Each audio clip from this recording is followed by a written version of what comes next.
Devons-nous donner une éducation stricte à nos enfants afin d'en faire des travailleurs, qu'ils aient des diplômes, qu'ils soient structurés et qu'ils soient ainsi mieux armés pour affronter la vie? Ou bien devons-nous protéger nos petits chérubins afin qu'ils aient une enfance dorée et qu'ils soient mieux armés différemment pour affronter la vie? La question reste posée. Je vous rassure, j'enseigne depuis que j'ai 21 ans et je n'ai toujours pas de réponse. Alors, par contre, nous pouvons réfléchir aux deux possibilités et voir quels sont les avantages et les inconvénients.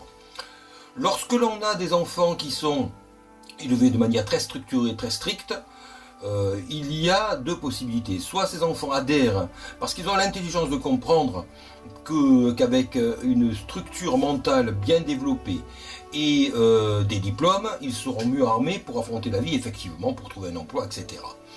D'un autre côté, lorsque l'on donne ce type d'éducation à un enfant, cela veut dire qu'il y a une autorité qu'ils ne vont pas forcément accepter, surtout au moment de l'adolescence.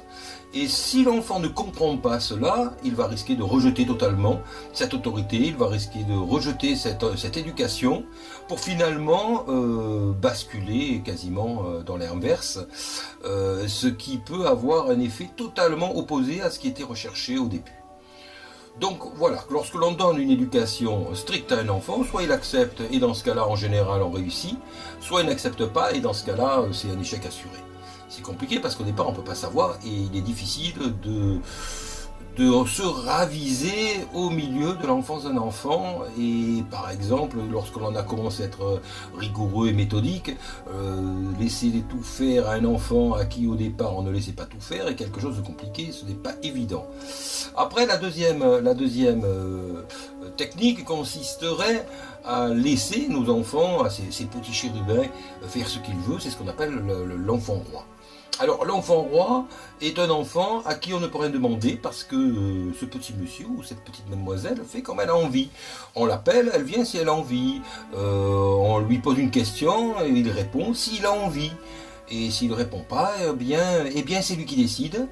Alors le problème que cela pose, c'est que cet enfant-là à l'époque actuelle, va faire ce qu'il veut.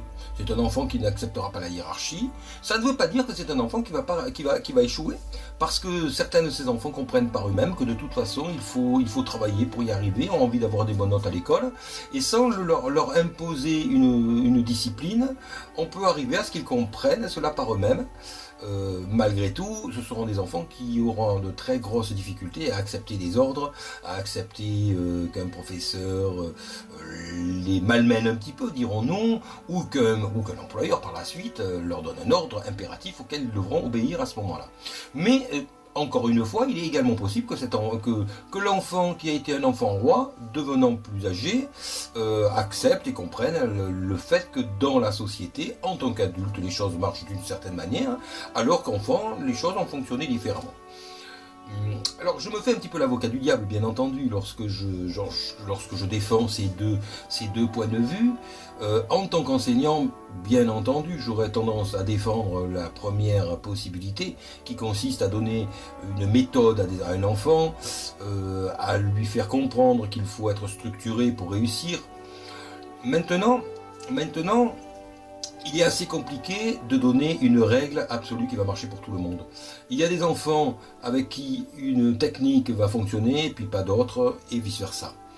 Bien entendu, alors pour la plupart des parents, quand on leur pose des questions au départ, eh bien ils vont tous essayer plus ou moins d'élever leurs enfants dans une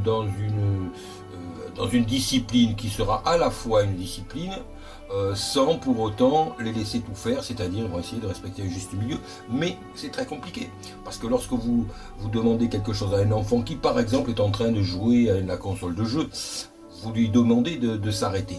De toute façon, ce sera soit vous, soit lui qui aura le dernier mot. Quand vous lui demandez d'arrêter, soit il s'arrête tout de suite, soit il s'arrête un peu plus tard, soit il ne s'arrête pas du tout. S'il s'arrête tout de suite, il ne faut pas qu'il s'arrête tout de suite parce qu'il a peur, parce que pas bon. Là, dans ce cas-là, ça devient, on tombe dans le mauvais côté d'une éducation stricte. Si, à l'inverse, l'enfant ne s'arrête pas du tout, là, dans ce cas-là, on est dans le cadre de l'enfant roi qui ne fait que ce qu'il veut, bien entendu, ce n'est pas bon. Et là, c'est aussi très certainement voué à l'échec. Alors, bien entendu, la plupart des parents essaient de respecter ce juste milieu où ils demandent quelque chose à son enfant et essaient d'obtenir l'accord de son enfant de faire ce qui lui est demandé. Bien entendu, ça c'est l'idéal, mais encore une fois, il n'y a pas de règle absolue. Donc voilà, ce problème est très compliqué parce que beaucoup de parents m'ont très souvent posé la question, comme s'il y avait une bonne parole ou une vérité, une règle absolue, il n'y en a pas. Je pense qu'en tant que parent donc, qui me regardait, je pense qu'il faut adapter à chaque enfant. Malgré tout, de toute façon, un enfant qui n'accepte pas les règles, qui ne va pas faire ses devoirs par exemple à l'école, bien entendu, ça va poser problème parce que c'est un enfant qui va avoir des mauvaises notes, qui va redoubler, qui ne va pas être dans la dynamique du bon élève, qui va pouvoir faire des études correctement dans des bonnes conditions. D'un autre côté, j'ai également connu l'inverse, c'est-à-dire des enfants qui avaient dans une fratrie tous un an d'avance. On aurait pu s'imaginer qu'il s'agissait de bons élèves, d'élèves qui allaient réussir dans la vie, et sur les trois, il y en a un seul qui a fait des études universitaires, les deux autres n'en ont pas fait alors qu'ils sont arrivés au bac avec un an d'avance. Ce qui veut dire que lorsque l'on tient absolument à ce que des enfants soient sérieux, on ne va pas forcément y arriver, et lorsque l'on laisse un enfant beaucoup plus libre, ça ne veut pas non plus dire que cet enfant ne va pas se raviser à un âge où il va comprendre par lui-même que c'est dans son intérêt de faire quelque chose, de faire ses devoirs, de faire des études pour mieux s'en sortir dans la vie. Donc c'est à la fois très simple et très compliqué quand même, et je comprends les parents qui sont perplexes parce qu'ils se posent la question, et donc ils posent donc la question à des enseignants qui ont plus d'expérience, bien entendu, puisqu'on voit beaucoup plus d'enfants toute la journée, mais finalement, j'en reviens à cette conclusion qui consiste à dire qu'il n'y a pas de vérité, il n'y a pas de remède miracle, ça se saurait comme on dit. La seule chose, c'est de bien analyser son enfant. Je pense qu'il faut pas se tromper, parce qu'en général, quand on se trompe, on s'en rend compte après coup, et là c'est trop tard. Il ne faut pas se tromper. Il y a certains enfants avec qui le fait d'être rigoureux va leur convenir, d'autres non, et d'autres avec qui le fait de leur laisser faire tout ce qu'ils veulent va leur convenir, et d'autres non. Et donc je pense que chaque parent doit quand même bien faire attention, bien analyser son enfant, non pas trop tard, mais lorsqu'il est encore temps. Maintenant, je m'adresse également aux enfants qui me regardent, aux écoliers, aux collégiens. Bon, les lycéens en général, ils ont déjà pris leur voie, puisqu'ils sont passés au lycée. Pour les collégiens, je dirais qu'à l'heure actuelle, ils ont, donc nous sommes en 2018, ils ont un énorme problème à affronter, c'est le problème des téléphones portables. Il y a eu les consoles de jeux, c'est maintenant beaucoup plus le téléphone portable.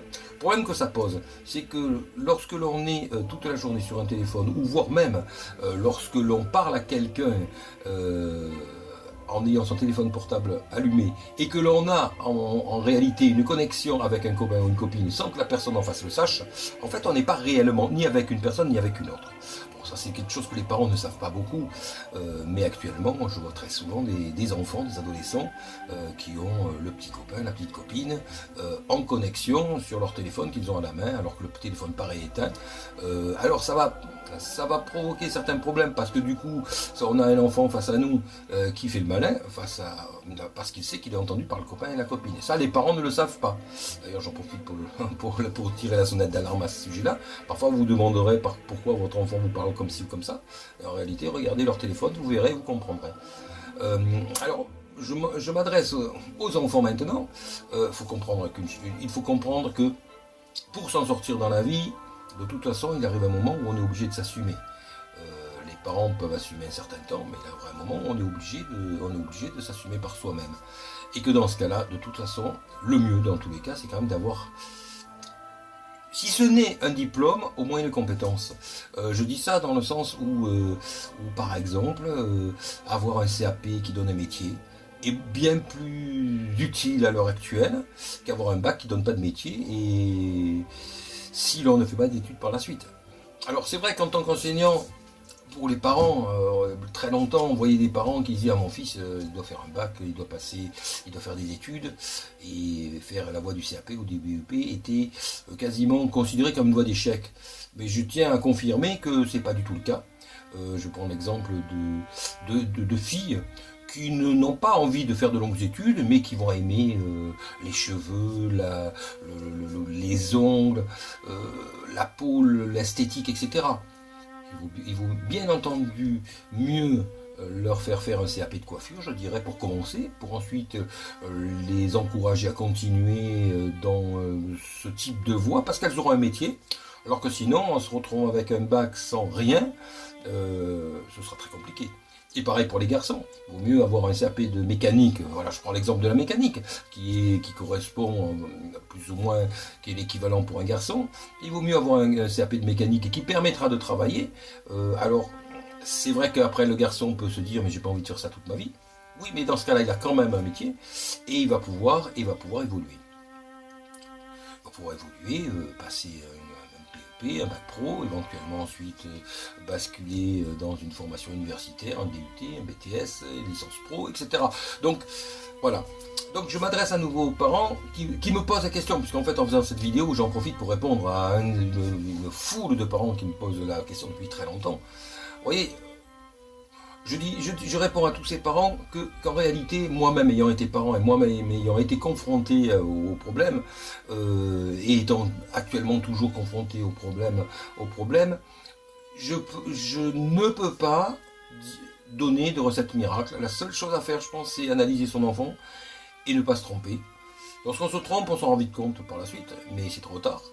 Et lorsqu'on y est, c'est très difficile, parce qu'avec les adolescents, c'est toujours très difficile de toute façon. Voilà, donc j'ai donné ce petit aperçu sur ce sujet.